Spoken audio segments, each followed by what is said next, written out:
Okay, so let's get started. First thing, I'd like to welcome you to class and let you know that today we're going to pick up with chapter 3, which is on the federal system. Just a little bit of a review. The last time we talked about the federal system, we kind of just gave some general ideas. What is the federal system? The fact that the federal system consists of our three layers of government, and that based upon those three layers of government, there are distinct powers that are provided to the national government, the state, and the local. But both have the ability, or all three have the ability to influence one another. Today, what we're going to pick up with is the evolution of the United States federal system. How has our federal system evolved over time? Remember that the federal system is a pretty much a word used to describe what type of system we have, but most importantly, what type of relationship that exists between the different levels of government. So, as we start out as a nation, we are really not sure in terms of who has what power, except for what is written in the Constitution. But there's still a lot of things in terms of powers that the states are wondering, do we do this? Or the federal government is wondering, do we do this? So that's why at the very beginning of our development as a nation, what you find is that you find that we have what is referred to as a dualist system, or we have dual federalism. Dual federalism is pretty much introduced in 1865 and roughly goes through the Great Depression. With dual federalism, what you see is that there are precise powers for the national government, and there are specific powers for the state and the local government. You don't see a lot of mixing in terms of powers. You see, under dual federalism, the federal government sees its responsibility as what is written in the Constitution. The states believe that their responsibility is to regulate what goes on in the borders of the state, and the local government within the borders of the local government. There's no actual crossing of lines. What you see is they operate basically really as two different governments. Now, all of that is going to change. That eventually changes down the road. But during this period, you are going to see two separate governments. And those two separate governments are going to look at one another and say, this is my role, this is your role. We are federal, you are state. Now, why did dual federalism last as long as it did? And what eventually comes along to replace dual federalism? That's going to lead us to our next slide.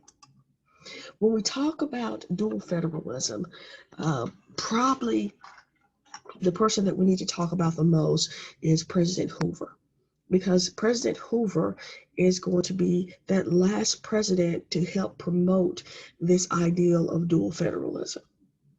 And just to give you an idea of what I mean about dual federalism, we're going to look at a little video of Hoover, and I'm going to talk about it as we go along. So let's see if we can get there. In the wake of the crash, President Herbert Hoover sprang into action. Hoover feared that if the American people lost confidence in business, the state of the economy would continue to worsen. Hoover began by lowering income taxes, hoping that if citizens spent less on their earnings and taxes, they might be more inclined to invest in the stock market or purchase products. I'm going to pause right here. At the beginning of the Great Depression, which started in the late 20s, like 1928, 1929, Hoover was still president. And they really didn't know how deep of a depression or economic recession this would be. And Hoover was a Republican. And not saying anything against Republicans, but his views as a Republican comes into play in terms of how he views the approach in terms of the national government into the Great Depression. Since income taxes were already low, the new cut gave the public very little extra spending money, and little positive effect was demonstrated in the economy.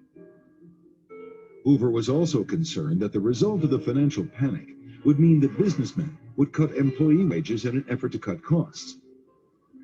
Hoover knew that this would have a negative effect on the economy, so he staged a series of meetings with the top business executives in the nation. Hoover requested that workers' wages stay exactly the same. For the most part, the executives agreed, and they pledged not to lower workers' wages. One businessman went a step further to increase the confidence of the American people. Henry Ford made millions in the 1920s by the mass production of the Model T. After the crash, Ford promised not only to maintain wages, but also increase wages for his assembly line workers from $6 to $7 a day. Ford was able to do this by leveling, and in some cases, decreasing wages for the employees who earned higher salaries. But even Ford's attempts did little to change the declining level of confidence that was plaguing the American people. One of the reasons for this was a change in the news media. In the 20s, newspapers focused on the booming stock market and the achievements of heroes like Charles Lindbergh. After the crash, an increasing number of news stories focused on the corruption in big business, hardships in everyday life, and the allegedly increased suicide rates among those who faced financial ruin. Okay, I'm going to pause it right there because I want you to think about what they just said. They said before the Great Depression, the news media would focus on positive stories about the heroes. After the Great Depression started, they started to focus more on the Great Depression itself by talking about government corruption, by showing pictures of people in poverty. This is interesting how this video actually states that the news media helped to perpetuate this image. And this should be somewhat familiar because as we've been looking at the news media, especially with Trump in office, he talked about how the news media perpetuated images. Now, the news media does. The news media is biased. It does deliver information and they do shine it in a different light. But it's interesting to see that this same type of thing was taking place in the 1920s, the 1930s, that took place still today. Even though the crash affected relatively few Americans in the months that immediately followed, the level of anxiety about the crash, as fueled by the dire stories in newspapers, caused many to spend less money and conserve as much as possible. Lower-income Americans often bought large items on installment plans before the crash, but in the aftermath, they saved what wages they earned, as the threat of... Okay, now think about that. They said that instead of people spending money, they started to save money. One of the principles about economics is that in order for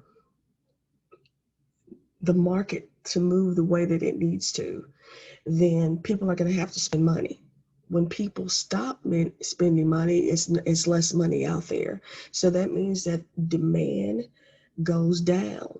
And if the supplies are up, that's not good. So let's look a little closer. The layoffs loomed larger.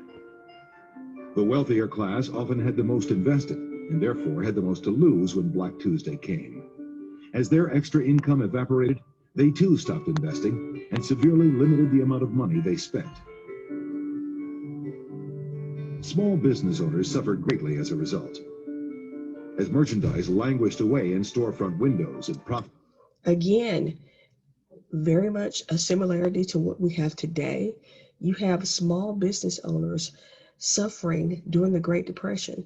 just like with the pandemic and the closing of businesses, the businesses that were impacted the most were the small businesses.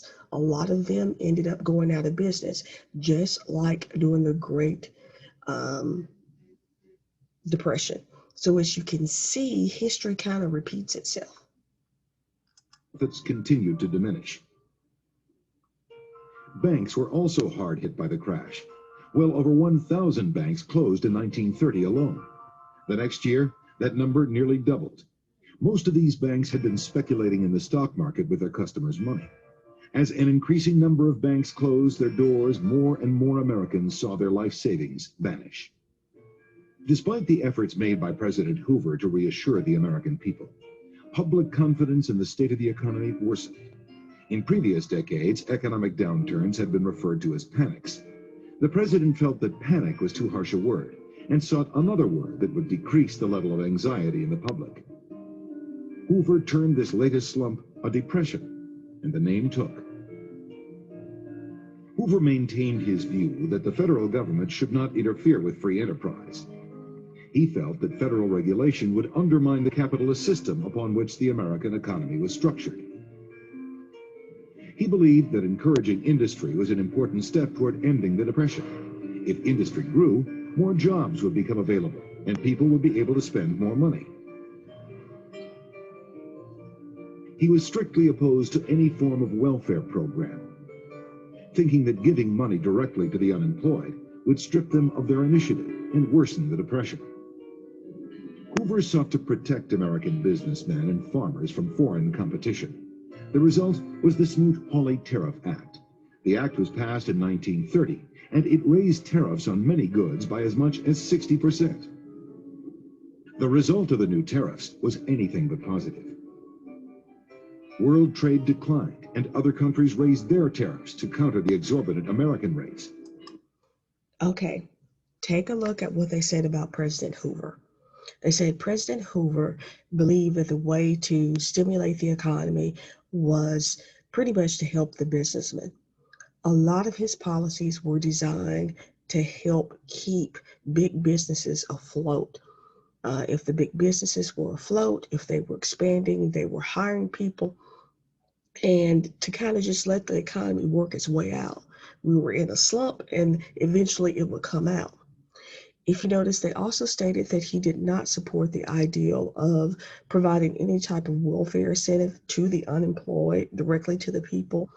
So again, you're saying people have less money and they don't have any resources. So, as you can see, President Hoover still believed that the role of the federal government was pretty much we are the federal government and we need to stay out of the affairs of the state, the affairs of the local government. We don't need to try to pump money into the economy to help to get the economy moving. That will take place on its own. If we do provide any type of money, any type of resources, let's give it to the big businesses. So then it will trickle down in some form to the people. If you noticed also, they increased tariffs on the import of goods. The idea behind increasing a tariff on the import of a good is that it will make the good that's coming in higher, and it will make the good that is produced in the U.S. lower, meaning more than likely you're going to buy the U.S. produced good than the overseas good. The only problem with that is that the response by other countries was, if you're going to raise our taxes, which is the tariff, then we're going to increase your taxes as well on the import of your goods into our country. So we had a battle going on here. We couldn't export, they couldn't import, or export to us because the tariffs or the taxes was too high. Again, think about all of this. A lot of this has already taken place. We saw this under the Bush administration. We also saw this under the Trump administration, because this is a Republican philosophy. The idea wasn't to create any type of incentives or direct money for the American people. That's not the case in terms of Republicans. That's more on the side of the Democrat. But when faced with this huge economic recession, you can see that both the Democrats and the Republicans have had to compromise. And so the role of the federal government has changed. When we start looking at dual federalism was very big with President Hoover before the Depression started. Now, again, what the problem was in terms of all of this is that the Depression had started and people were looking for answers. It sounds very much like today during the pandemic and the economic recession that has taken place within. And as people start to look for answers, they're looking to local government. Local government is saying, we don't have anything. We've given all the resources we have. They look to the state government, and then the state government looks to the national government. And the national government is looking at this saying, we've got to do something. This is the same thing that happened during the Great Depression. So, as people were losing homes, people were losing their lives as a result of suicides. People had no food, no jobs. They were looking for someone to come along and say, I'm going to help you. Because Hoover was not going to do that. And a lot of the initiatives that Hoover took, that put into place, actually took place at the end of his administration. And a lot of people feel like that was to combat the New Deal campaign of his opponent, which was FDR, Franklin Delano Roosevelt. And that leads us to our next stage of federalism, which is cooperative federalism. Cooperative federalism is introduced in 1937. It's actually introduced under Franklin Delano Roosevelt. The ideal here was that the national government would fund the programs, create the policies, and then they would leave it up to the state and the local governments to actually make sure that those policies were implemented and resources were actually provided to the people. To set the stage and give you an idea about what FDR's New Deal entail, we're going to go to the next slide. The New Deal, as you can see, introduced anti-poverty programs and laws regulating the economy. FDR promised the people that he would do something to help them get out of the Great Depression. His promises would require the federal government to kind of push the economy along by controlling it and manipulating it, and at the same time to help solve the problems of the American people in terms of poverty. Because a lot of people had lost their jobs, their livelihood. So again, this sounds familiar. A lot of people during the pandemic have lost their jobs, they've lost their livelihood, they've lost their business. And as a result, what the federal government has done so far is that they've provided direct payments in the form of a stimulus check today to the American people. And at one point in time, remember, they increased the benefits initially that people were receiving for unemployment to help cover the cost of just existing. FDR, believe it or not, is really kind of the framework or the foundation for what was done during this time period in the US with the pandemic taking place and the economy going down. Let's take a look at FDR and his New Deal.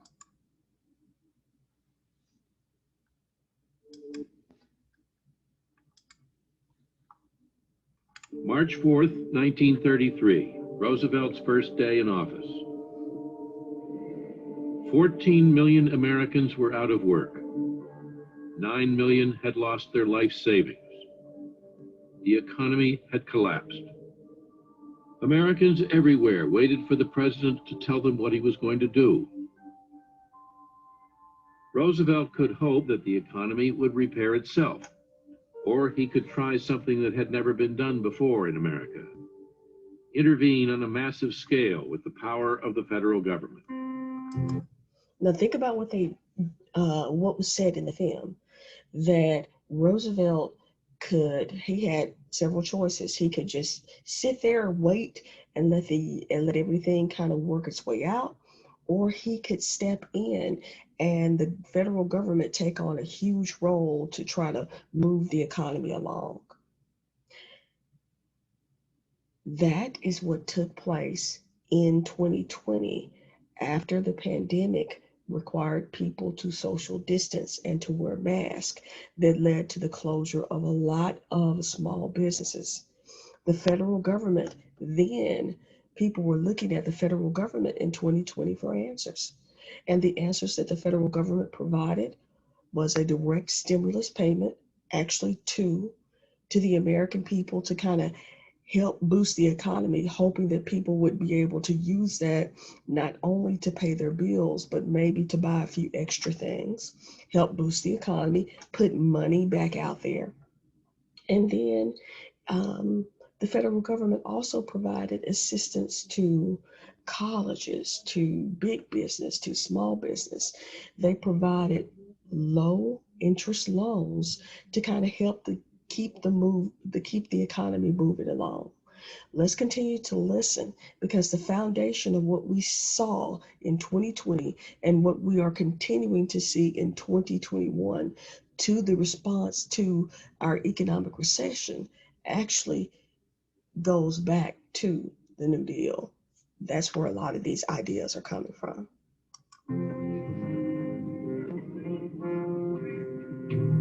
In his first 100 days in office, Roosevelt managed to put tens of thousands of people back to work. He pledged billions to save their farms and their homes from foreclosure. He provided... And remember, there's been a moratorium put in place to prevent renters from being evicted. So again, you see where a lot of the ideas, the way the federal government has responded, you can see that they're coming from things that have been done in the past. And the first person to truly do this on a national and massive scale was FDR.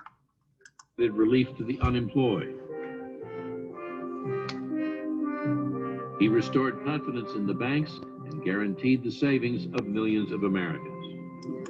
When we talk about the banks, before FDR gets into office, we don't have the FDIC, the Federal Depository Insurance Corporation. So there's no type of insurance for if the bank closes, you'll get your money back. And this was one of the things that was actually implemented during the Great Depression, one of FDR's policies. And to sell the centerpiece of his program, the National Recovery Administration, he orchestrated an extraordinary publicity campaign. When the 100 days were over, Roosevelt had signed 15 major bills into law and created an alphabet soup of new government agencies. Okay, if you think about what is taking place now during the pandemic, when President Biden got elected to office, he promised to accomplish a whole lot within the first 100 days of being in office. You can see where he's got that idea from. Think about it. If the president can accomplish all of these tasks that are put forth by him in 100 days, that means that the American people are going to see change, and it's going to be rapid change. It's not going to be something that will take a long time to do. So they will start to see these results in terms of my life is improving. What they mean by alphabet soup is that when FDR created the New Deal, he created a lot of programs. And what the federal government likes to do is that they like to actually give acronyms to federal programs. And as you can see over here, you'll see FDIC, and you see that all the time when you go to the bank, Federal Depository Insurance Corporation, the FEC, the Federal Exchange Commission. These were all agencies that were actually created under FDR's New Deal. And some of those agencies still exist today. We have had our revolution, one magazine reported, and we like it. By 1934, Roosevelt had been president for a year. Yet in spite of all his New Deal programs, hard times persisted. The government had spent over $2 billion for relief, but thousands of new people were forced on the welfare rolls each day. Despair. Again, think about what was just stated in the film. Billions of dollars were spent, but still unemployment rates in the U.S. were high. In fact, to give you an idea, highest unemployment rates ever so far were during the Great Depression. About 25% of the American people were out of work. That's a lot of people. Turn to anger.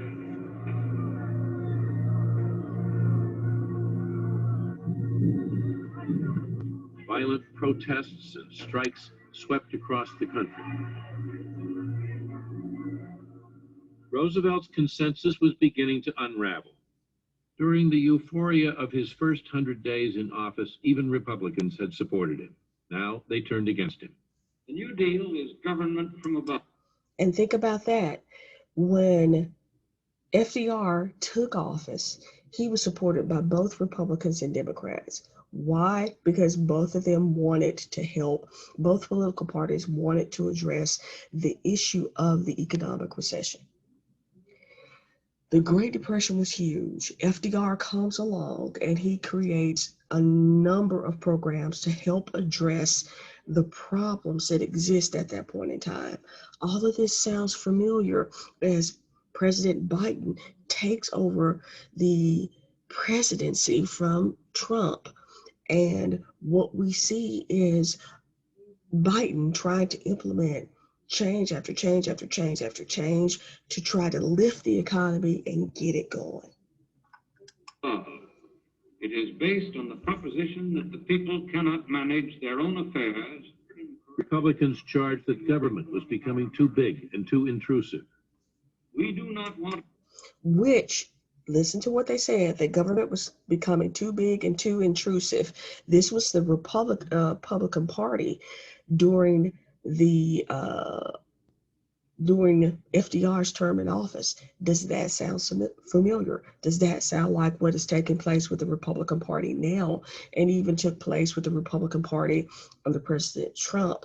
Yes, we want to provide a stimulus check, but we know that this isn't the final answer. And the more we become involved in the economy, then the bigger the hand is of the federal government. And that is something that the Republican Party does not want. They don't want the federal government to increase in size, because as it increases in size, that means there's more regulations placed on people. To see these alphabetical bureaucratic agencies become permanent fixtures in our national political life. Roosevelt grew increasingly frustrated as business began to accuse him of meddling with free enterprise. When he regulated the stock exchange and the banks, the captains of American industry were outraged. Angry businessmen founded the Liberty League, dedicated to stopping further New Deal legislation. Then, on May 27, 1935, a day New Dealers would remember as Black Monday, the Supreme Court struck at the very heart of Roosevelt's hope to stimulate the economy. They declared the NRA, the National Recovery Act, unconstitutional. And it was just the first blow. The court was moving against Roosevelt's efforts to abolish child labor, establish a minimum wage, boost farm prices. Law by law, the court would attempt to dismantle the work of the first 100 days. But with millions still unemployed, Roosevelt continued to use the power of the federal government to relieve the suffering caused by the Great Depression. Congress, at Roosevelt's request, enacts the largest single peacetime appropriation in the history of this country or any country in the history of the world.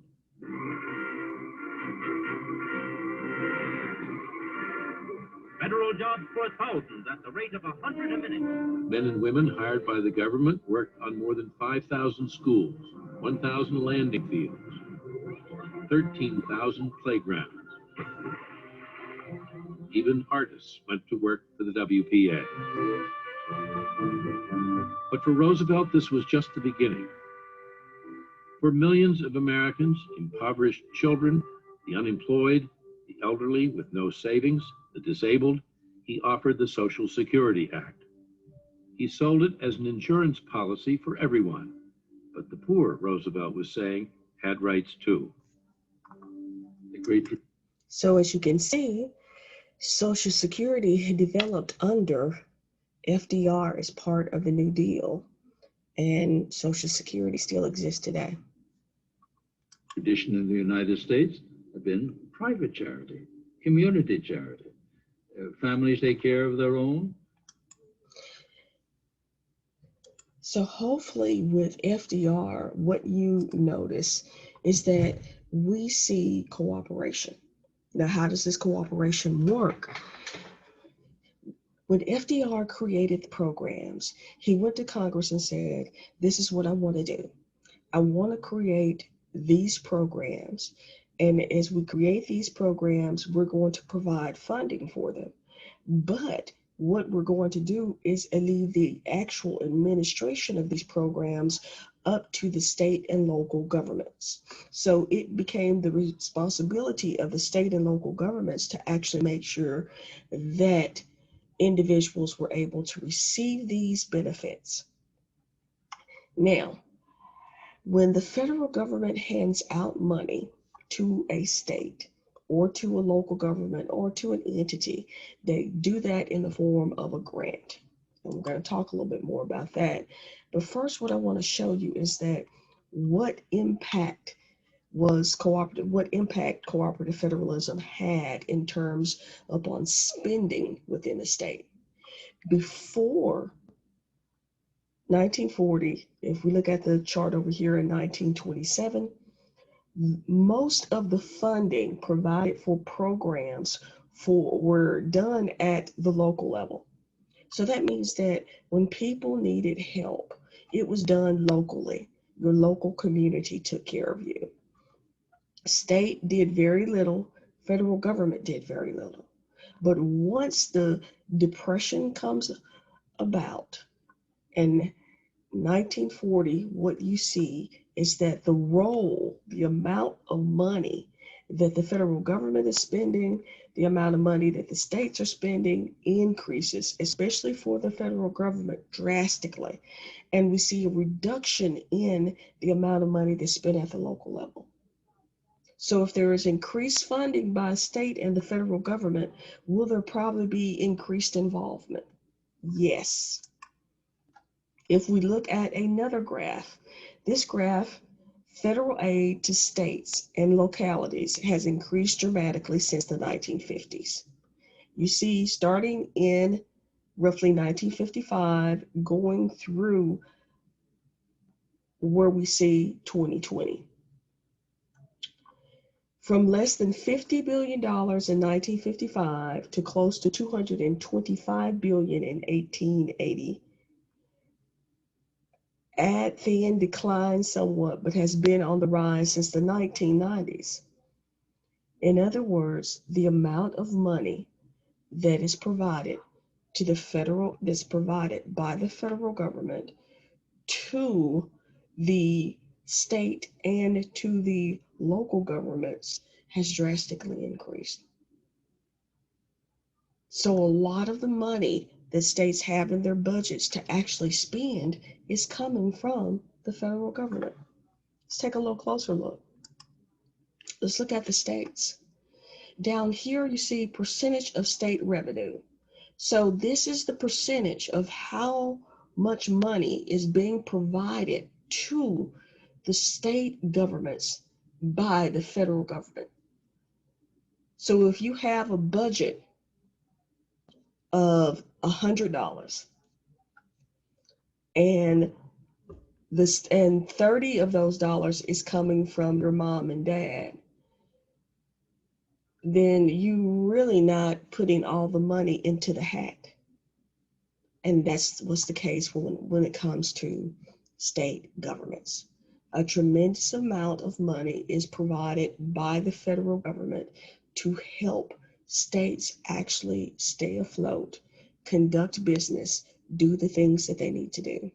And over the years, the amount of assistance provided to states that they have to spend in their budget has increased tremendously because of the federal government. The way the federal government has been able to do this is that they hand the money out to state and local governments in the form of grants. Grants and aid, cash payments to state and localities. In other words, these are payments that are made to the state governments and the local governments in the form of either a categorical grant or a block grant that allows the state governments to use that money for a specific purpose. And we're going to talk a little bit more about the differences between a categorical and a block grant. But first thing I want you to think about is that what are grants? How do we actually understand grants? There are some basic common things about grants that you need to know. Grants always come with some type of strings attached. You do not receive money from the federal government or from anyone without there being strings attached to that money. One of those strings that could be attached to the money is the requirement that the money be matching. When a grant is required to be a matching grant, it means that the state may have to come up with $2 for every dollar that's provided through the grant by the federal government. The non-matching grant means that it's just one lump of sum of money. You don't have to figure out how to come up with anything. It's kind of like your parents saying, hey, if you come up with $2,000 to cover your tuition, we'll come up with the other $1,000 and your tuition will be paid. Or your parents saying with the non-matching, don't worry about it, we'll come up with a whole $3,000 for your tuition. Another string attached is the amount of money typically provided to states is determined by the wealth of the state. In other words, how much taxes does this state bring in? How wealthy is this state? Part of Arkansas is located in what is referred to as the Delta. The Delta actually encompasses several other states as well. Because the Delta tends to be an area where there are a lot of economic challenges as a result of a lot of historical barriers, a lot of money is given to the Delta region to help improve the living situation of the people that live there. And because the Delta does not have a lot of money, then they tend to get more money than some areas would. Does the size of the state matter in terms of receiving money? Yes, it does. The bigger the population, the less money you could receive. The bigger the population, the more money you could receive. Think about it from this perspective. The larger family that you have, so the more children that you have, the more likely you are to get more benefits. The smaller family that you have, the less likely you are to receive benefits. So again, when you talk about grants, they come with strings attached. Some of those strings could be the fact that they could require the grant to be matching. They also look at the tax base of the state and the populations as ways to determine how much money will actually be provided to the state. Now, what is a categorical grant? When we look at categorical grants, what you will notice is that the definition is really not all of that in terms of being plain and simple. What you notice is that a categorical grant is a grant that's provided by the federal government for a specific program. Now, categorical grants usually provide a lot of flexibility, and sometimes they don't. An example of a categorical grant is Supplemental Nutrition Assistance Program, commonly referred to as SNAP, that provides food assistance to low and no income individuals. This program at one point in time was referred to as food stamps. And then they realized SNAP sounds better than food stamps. How this categorical grant works is that the money is allocated for this grant by Congress. Once Congress allocates that money, they give that money to the U.S. Department of Ag. And the U.S. Department of Ag becomes the body that has to actually administer the grant. In other words, it's the body that makes sure that the funds are sent to the state governments. So they send the funds to the state governments. And again, there is a formula used to determine how much money a state will actually receive. In the state of Arkansas, that goes to the Arkansas Department of Human Services. And we really call it the Arkansas Department of Health and Human Services. So they're responsible for making sure that that money gets to the people. In every county, you will find a department for health and human services in the state of Arkansas. Usually they're located in the county seat. The health department here, Health and Human Services Department, is located in Jonesboro for Craighead County. Before the introduction of technology, the only way that you could complete a form was you had to go and pick that form up from one of the main locations located in the county, which is at the local level. The eligibility requirements, basically, you have to be a citizen, you have to qualify based upon your income or no income. The amount of those benefits will be determined by your household.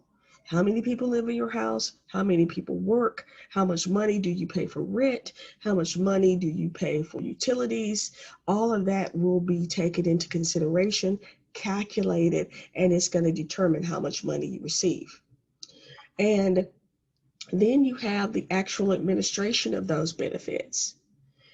Recipients receive those benefits monthly on an EBT card, and that money is sent to them by the Arkansas Department of Health and Human Services. Here is sent there. Again, categorical grants work very much like a block grant. The real difference between a block grant and a categorical grant is that categorical grants are very narrowly defined. And block grants provide a little bit more leeway than the categorical grant. Look at the definition for block.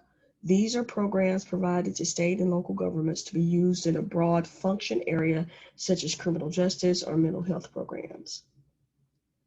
Congress prefers categorical grants because they're very narrowly defined. States prefer block grants because they provide them more discretion in terms of how they can actually spend the money. So, grant system really comes into play under cooperative federalism. Under cooperative federalism, we see an increase in the involvement of the federal government into the state and local governments because they're providing them with more money, which helps them to be able to provide more resources to the people. We will pick up next week with the next stage, which is creative federalism.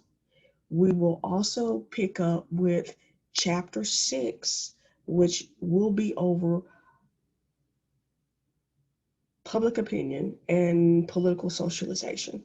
And we will talk about that in terms of how do we actually participate in government, where do we get our ideas from about politics, our beliefs, and how does public opinion actually influence what we think and what we do in terms of politics.